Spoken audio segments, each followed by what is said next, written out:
My name is Don Dickson. I want to welcome you to another edition of our Structure Fishing Workshop.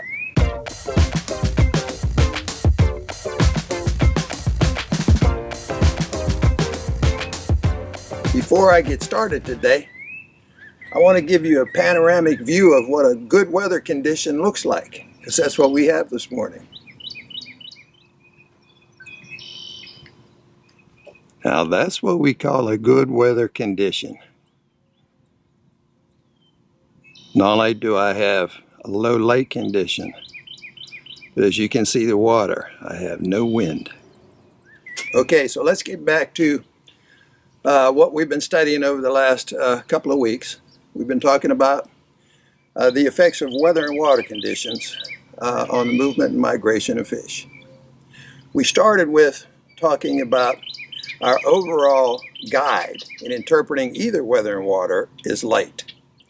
We studied the passing of a cold front, how it affects the fish. And we studied it for 6 or 7 days after the passing of that front, just how the fish were affected and what position the fish would be in each and every one of those days.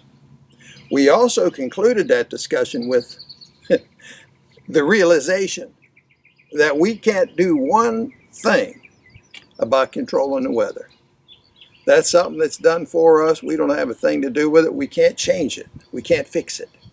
But after that, we switched our study to the water conditions, which we established there is a little something we can do about water. And over the last couple of sessions, we sort of zeroed in and pinpointed and brought out the different types of water color. And we emphasized that in our interpretation of water, light is our guide, just as it is when we are interpreting our weather conditions. So as we looked into the different colors of water that exist, we established there's only really 5 different types. Buck made it clear to me in the old days, when I first started with him, how important watercolor was. And he also made sure that I understood that everything I read about and everything I study won't really be confirmed in my mind until I experience it. Buck told me that my experiences in fishing will in the end be the confirmation to everything I've studied and everything he's written about. It won't ever really sink in. No matter how much you read, no matter how much you study, it won't sink in until you experience it.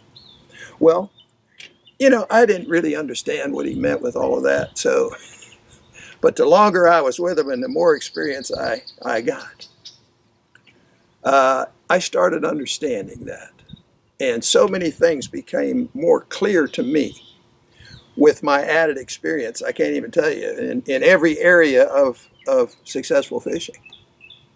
So when it came to watercolor and or any of the other areas of study, I had 1 or 2 episodes or experiences that absolutely confirmed without any question what I had studied. So first I want to tell you about something that happened probably about 1975, 76, something like that. I had 3 or 4 years of experience, and I had brought my partner, Tommy Franczyk, in, and Tommy was a real quick study. I miss him a bunch. I think I shared with you he passed away suddenly. He was fishing. Passed away suddenly. It was a heart problem. Didn't even know he had it. And once they discovered it, 1 day later he was gone. So we all miss him. Everybody knew Tommy, miss him. But I can tell you, when he came on board with me, he was one of those people that, just a quick study. I mean, he was determined.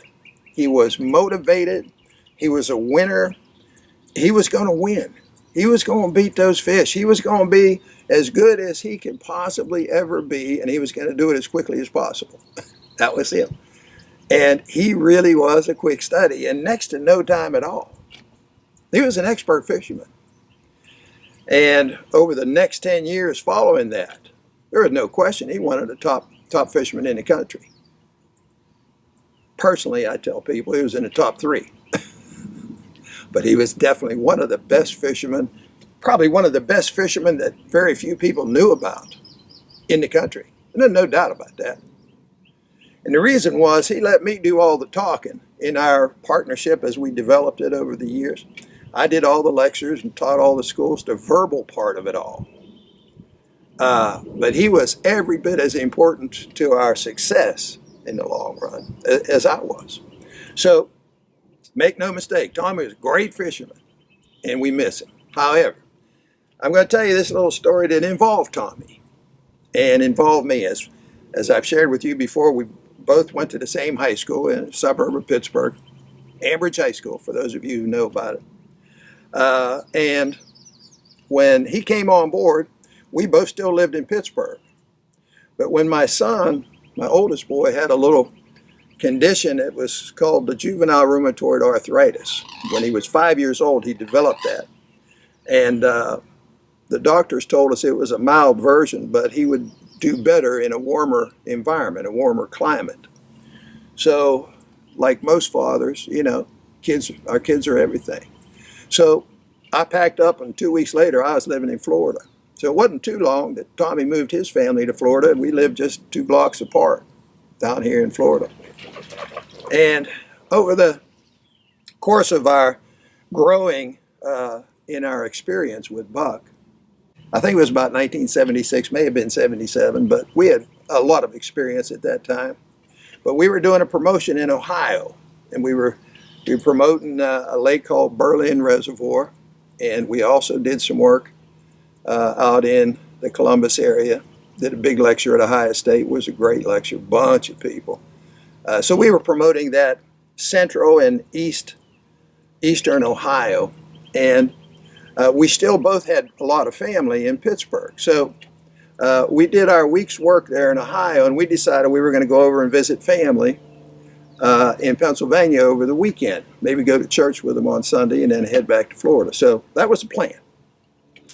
And I had grown up, a little segue here, I had grown up fishing with my dad. He'd take me to the upper areas of the Allegheny River. It's about, from where we lived, it was about 2 hours north.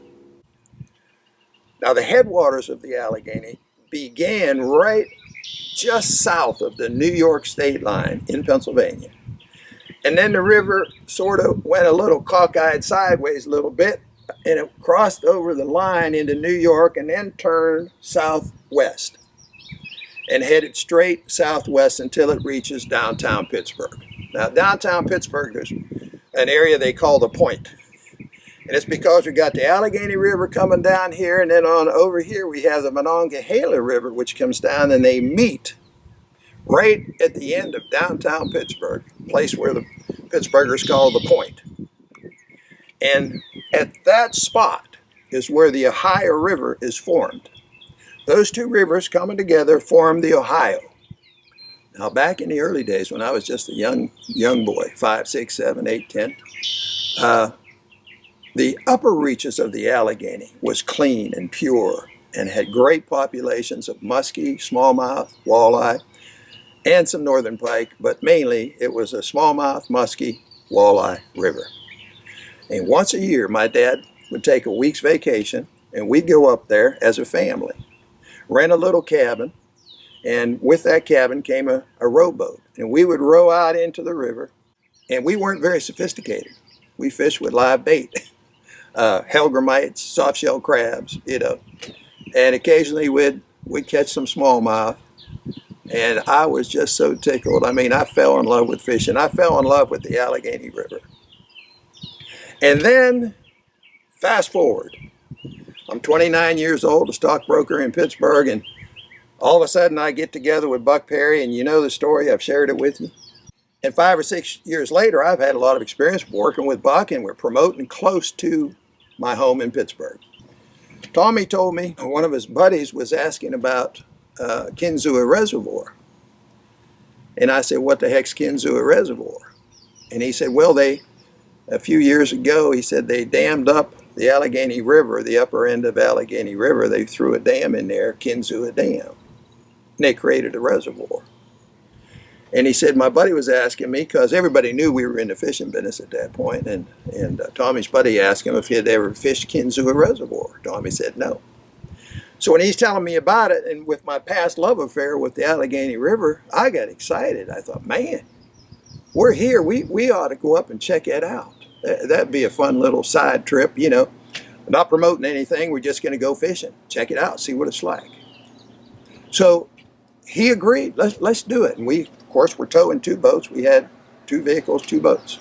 Now, this reservoir is located up around Warren, Pennsylvania. It's really a high mountainous terrain. You know, if you look at a map, you'll see in northwestern Pennsylvania, it's a mountain range up there. And I was familiar with the area because I used to do a lot of deer hunting up there and turkey hunting. So we knew that they dammed this river up in that area. It's going to be a highland reservoir. Deep, clear, rocky, you know, rocky bottom like we've talked about. By the way, next study we're going to be involved with is lake types. We'll be getting more detail on that. But we knew this was going to be a deep, clear, rocky reservoir, but I knew that it had a terrific fish population and has had that population for years and years and years and years from the time I was 5 years old. So I knew this had to be a pretty good reservoir. So I was anxious to get up there and fish it. So Tommy got hold of his friend and said he could come along. He'd take him fishing. I grabbed one of my old buddies, Tony T, from the neighborhood, and we decided, the 4 of us now, we're going to head up there and go fishing at Kinzua Dam. And by the way, in later years, they renamed it to the Allegheny Reservoir. But whatever you call it, those of you who live up in that area, you'll know what I'm talking about. So we went up there to go fishing.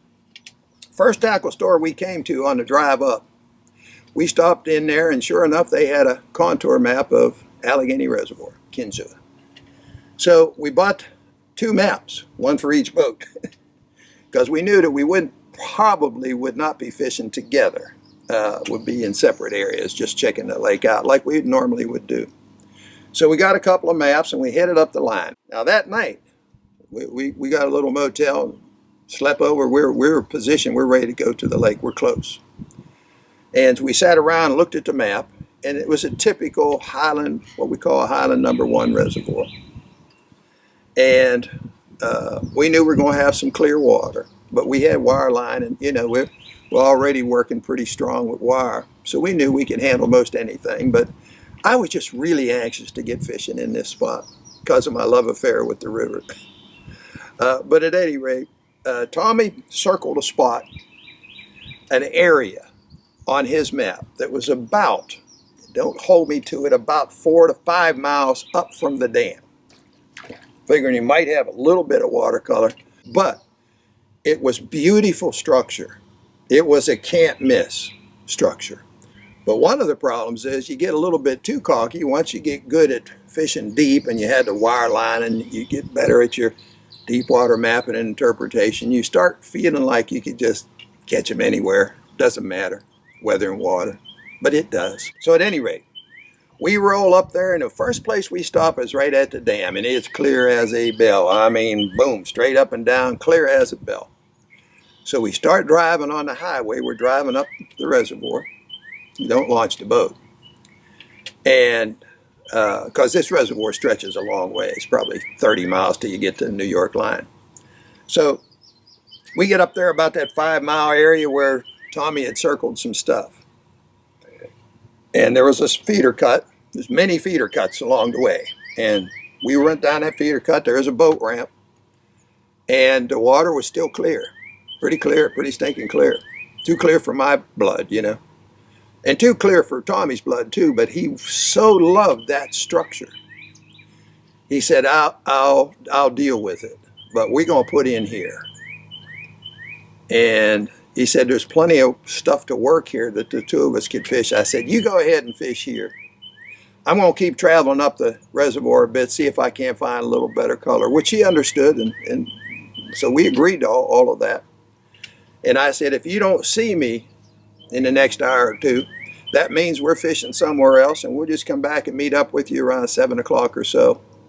we'll come down here and meet with you, because there's no sense of you coming up and then coming back. So we'll just, when we're finished, we'll come down and we'll meet you here at this boat ramp around 7 o'clock. We all agreed. Off we go. Tony and I kept driving up the lake, and we stopped, I think, 2 more times at 2 different boat ramps. In both cases, water's still clear. Now, man, are we ever going to find any color at all? But I didn't want to go out there and fish that clear water. I wasn't satisfied. So we kept on going until we hit a place called Willow Bay. If you got Navionics, you can look it up. Willow Bay. It's on the eastern side of the reservoir, and it's almost to the New York state line. Now, we launched the boat. We're heading out this Willow Bay, heading out towards Main Lake. And on the north side of the Willow Bay, there was a nice bar that came out and dumped into the side feeder stream cut and headed out towards the main lake. And at the very main lake end of the bar, there was a distinctive finger that sat right there. So I recall was breaking around 17 feet. Some of the bar breaking at 15. I think the drop off to the side channel was around 22 or 24 feet, something like that. But the exact depth isn't that critical to the story. So at any rate, I got excited and I threw some markers out, because there's a big broad bar now. I threw some markers out. I think I had 4 markers out. And we made some pattern. First we trolled the shallows, and then we moved down to the break lines, and we started pattern trolling this bar, making sure we hit the finger. And I think we made 2 or 3 passes, no fish. But on maybe on the 4th pass, we hit a 3-pound smallmouth. Nice fish, adult fish, which confirmed the structure to us, obviously. And I believe that fish was in about 17 feet of water. So, you know, I was excited. So we immediately went to the cast, established a casting position, went to the cast, no fish. So it was obvious that the school of fish hadn't moved, because we were thorough. Not only checking the spot, but also checking different speeds. And there was no more fish. That was it. So we worked that structure for about 3 hours. We kind of, you know, I did a detail map, and we had the contact point pinpointed. We knew where they were going to come, if they were going to come. And the weather wasn't as good as this is today, but it wasn't real bad either. It was kind of sort of just in the middle somewhere. I expected those fish to move, but they didn't. And we sat there, I swear we sat there, must have sat there 4 hours. Not sit there, we worked it for 4 hours. Became very familiar with it, but no more fish. So I said, well, let's pack up, let's pick up those markers, and let's go look at a few other little spots. And we had the map, and there was some good-looking structure. In fact, there was some good-looking structure on the other side of the main lake that I liked, up closer to the New York line, almost to the New York line. So we ran over there, and we started working out some structure over there, and we fished hard. We checked 4 or 5 different spots and fished hard till about 3 o'clock in the afternoon, maybe 3:30. And we had caught a grand total of 3 fish, 3 straggler fish. I was really disappointed. Now, they were all smallmouth, by the way. And I was disappointed because I knew that the river had such a great fish population. And there wasn't one boat on the water anywhere. This is summertime. There's no boats. We didn't see one other fisherman. And so I know it's not getting hit hard. And I identified all the good structure, and I had really good watercolor, and I caught 3 fish, pretty near all day, working hard. To me, that's failure. So I told Tony, I said, man, I'm sorry if we didn't have a better fishing day. I said, but, you know, sometimes you just can't make the fish become active and move. I expected them to move today, so I'm surprised that they haven't. I said, but we won't quit. We'll still fish in a little bit, but if nothing's going on in an hour or so, we'll just pack up and get on out of here. So he agreed to all that, because when I fish hard. So by 3:30 or 4 in the afternoon, I'm tired. He's tired. We've done all we could do in the right spots, checking all depths, all speeds, and we got 3 fish to show for it. And 2 of the fish were only about 2 pounds. The first fish was about 3. So about 4 o'clock, we reel in, and I start motoring back towards down the river, down to Willow Bay. And on the way down, I said to Tony, I said, you know, before we load up the boat, I said, let's, fish that structure that we opened up on today, because we've already established that the fish are using it. We caught a nice 3-pounder. And I said, the structure sets up great. Let's check that before we load the boat and start to drive. He said, hey, I'm all about it. So we arrived back down there. I don't know, I'm guessing it's 4:15-ish. Could have been 4:30. And I said, now, just because we've been away from this for most all of the day, I said, let's make a few trolling passes in the shallows. We catch a fish or two, we'll go to the cast. No fish, we'll work deeper on the troll. He said, okay. So we make some shallow trolling passes. And it's quite a broad bar, runs for quite a distance. So we were very thorough, 500, 400, 250 spoon plug. There was a little something around 10 feet, and I said, let's make a short line trolling pass with a 200, which is going to run me about 10 feet of water. So we come just bumping across the crown of the bar at 10 feet. And bang, I hit a fish. 3-pound smallmouth. Wow, but this fish is in 10 feet of water. Oh, okay. I said, no more trolling passes, reeling. We got the fish in the boat. And I looped around, and I could see where I could sit the boat in about 6 feet of water. We anchored in about 6 feet. Could have been 7, but I think it was 6. 6 feet of water. We anchored down, and I can still reach the side feeder stream cut with a long cast.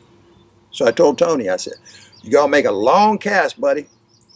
And we're making a cast with a 200 spoon plug, and we're gonna let it sink.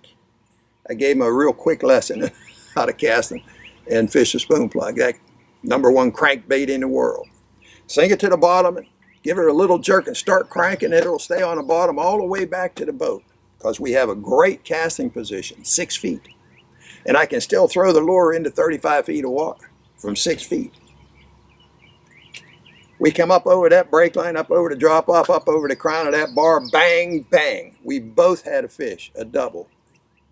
The fish had moved. And both of those fish were 3-pound fish. So now I know. The school of fish is right there, Tony. Just keep casting, buddy. Here we go.